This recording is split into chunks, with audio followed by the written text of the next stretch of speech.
Casino একটা film করেছিলাম, সেই মুভিটার জন্য অ্যাওয়ার্ডটা পেয়েছি। বছর ধরে শাকিব খান বাংলাদেশের ইন্ডাস্ট্রি লিড করছেন এবং এই জায়গাটাকে এত বড় একটা জায়গায় নিয়ে এসেছেন। শাকিব ভাই 19 জানুয়ারি যখন আমার গোলাপ মুভির যে ফার্স্ট লুকটা প্রকাশ করা হয়, তখন সেটা নিয়ে আসলে অনেক বেশি পজিটিভ রিভিউ পেয়েছিলাম এবং ভালোবাসা থাকে। সেই কাজের প্রতি যখন একটা কোনো অ্যাওয়ার্ড পাওয়া যায়, সেটার মানে ইমোশনাল একটা ব্যাপার।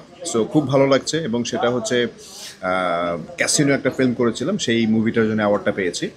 এবং বাবিশাস অ্যাওয়ার্ড অনেক পুরনো একটি সংগঠন, যেখান থেকে অ্যাওয়ার্ডটি পেয়েছি এবং সবাই এখানে এসছেন এবং আপনারা যারা আছেন তাদের সবাইকে অনেক অনেক শুভকামনা।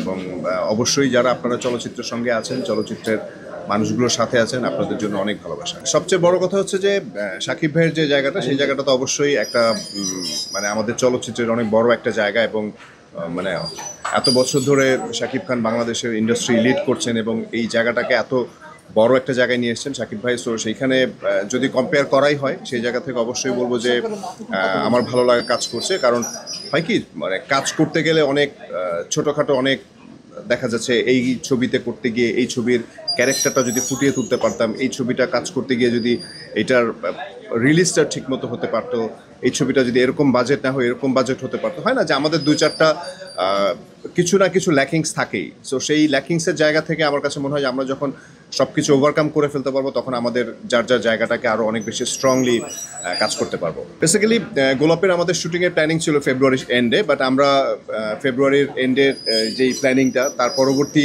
অল্প কিছুদিনের মধ্যে যেহেতু আমাদের রোজা শুরু হচ্ছে, সো আমরা এই জায়গাটাকে চেঞ্জ করে আমরা ঈদের পরে নিয়ে গেছি। যে রোজা শেষ হবে, তারপরে ঈদের পরে আমরা ঈদের যে গ্যাপটা, সেই গ্যাপের পরে আমরা শুটিংটা শুরু করব।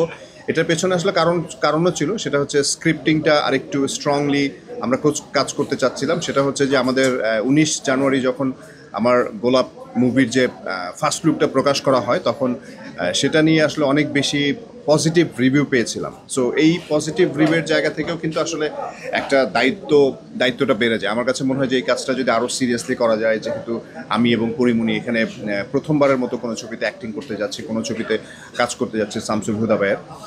সো ওই সিরিয়াসনেসের জায়গা থেকে আমার কাছে মনে হয় যে একটু পিছিয়ে আমরা এপ্রিল থেকে শুটিং শুরু করব এবং সবাই এনজয় করবে ছবিটা, যখন হলে গিয়ে দেখবে, যখন শেষ হবে। আমার কাছে মনে হয় যে গোলাপের আরও অনেক বড় বড় ধামাকা আছে, যেগুলো ওয়েট করছে সবার জন্য। বেসিক্যালি গোলাপ হচ্ছে আমার যে চরিত্রটা করছি, সেই চরিত্রটার নাম হচ্ছে গোলাপ, এবং পরিমণি যেই চরিত্রটা অভিনয় করছে সেটার নাম হচ্ছে ডানা। সো ছবিতে গোলাপ একজনের আদান প্রদান হবেই, বাট আমাদের চলচ্চিত্রের যে গল্পটা, সেই জায়গাটায় গোলাপটা একটা ক্যারেক্টার। সেটা নিয়ে আসলে এখন কোনো কথাবার্তা হচ্ছে না। যদি আমার কাছে মনে হয় যে কথাবার্তা হয়, অবশ্যই মানে নিজের জায়গাটাকে ঠিক রেখে আমার মনে হয় যে আমি আমার বেস্টটাই দেওয়া ট্রাই করব। আস্থার ভালোবাসায় 11 বারের মতো দেশের 1 নম্বর রেফ্রিজারেটর ব্র্যান্ড ওয়ালটন।